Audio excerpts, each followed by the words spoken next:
আসসালামু আলাইকুম ফ্রেন্ডস, মিষ্টি শিরিন ভ্লগসে আপনাদের সবাইকে স্বাগতম।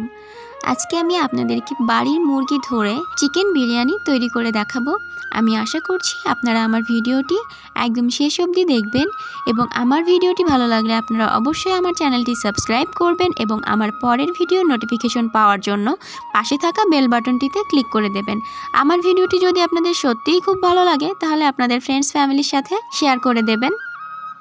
এখন আমি সরাসরি রেসিপিতে চলে যাচ্ছি। এর জন্য আমি 1 কেজি বাসমতি চাল নিয়েছি। এখন চালটা আমি পানি দিয়ে ভালো করে ধুয়ে একটা ঝুড়ির মধ্যে দিয়ে পানি ঝরিয়ে নেব। এটা ভালো করে অনেকক্ষণ রেখে দিতে হবে যাতে পুরোপুরি পানিটা ঝরে যায়। এখন আমার আম্মু মুরগির ঘর থেকে মুরগি বের করছে। এখন চলে এসেছি চুলার উপরে। এখন আমি কড়ার মধ্যে তেল গরম করে এখন এর মধ্যে এক এক করে মশলাগুলো সব দিয়ে নিচ্ছি। এখানে জিরে বাটা, রসুন বাটা, পেঁয়াজ বাটা এবং মশলা বাটা রয়েছে। তো সব কিছু একসাথে ভালো করে মিক্স করে নিচ্ছি। তো এখন এর মধ্যে একটু গোটা মশলা দিয়ে দিচ্ছি।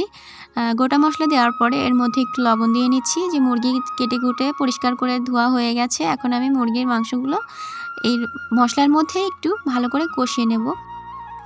এবার এর মধ্যে একটু শুকনো মরিচের গুঁড়া দিয়ে দিচ্ছি, একটু টক দই দিয়ে দিচ্ছি। টক দইটা ফ্রিজে রাখা ছিল ডিপে, তাই গলতে সময় লাগছে, ওইভাবেই দিয়ে দিলাম।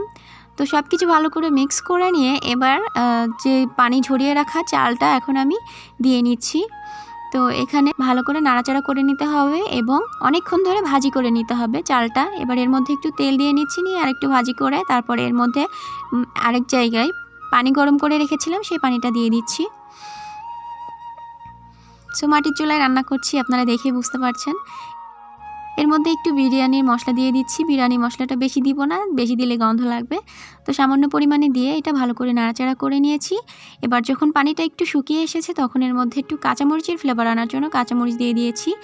এবার পেঁয়াজ বেরেস্তা করে রেখেছিলাম স্বাদটা বাড়ানোর জন্য আর দেখতে যাতে সুন্দর লাগে। এর মধ্যে একটু চিনি মিশিয়ে নিয়েছি। চিনি মিশিয়ে নেওয়ার পর এটা দিয়ে আমি এখন ডেকোরেশন করে নিব। গাজর কেটে, টমেটো কেটে, শসা কেটে আমি এখন বিরিয়ানিটাকে ভালো করে ডেকোরেশন করে নিয়েছি। সো ফ্রেন্ডস, আপনারা দেখে বলুন কেমন লাগছে আমার রেসিপিটা। দেখতে তো মাশাআল্লাহ অনেক সুন্দর, খেতেও মাশাআল্লাহ অনেক ভালো হয়েছে।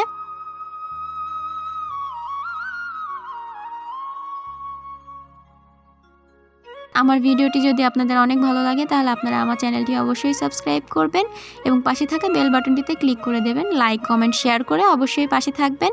আর আপনারা সব সময় অবশ্যই ভালো থাকবেন। এতক্ষণ আমার ভিডিওর সাথে থাকার জন্য অসংখ্য ধন্যবাদ। আল্লাহ হাফেজ।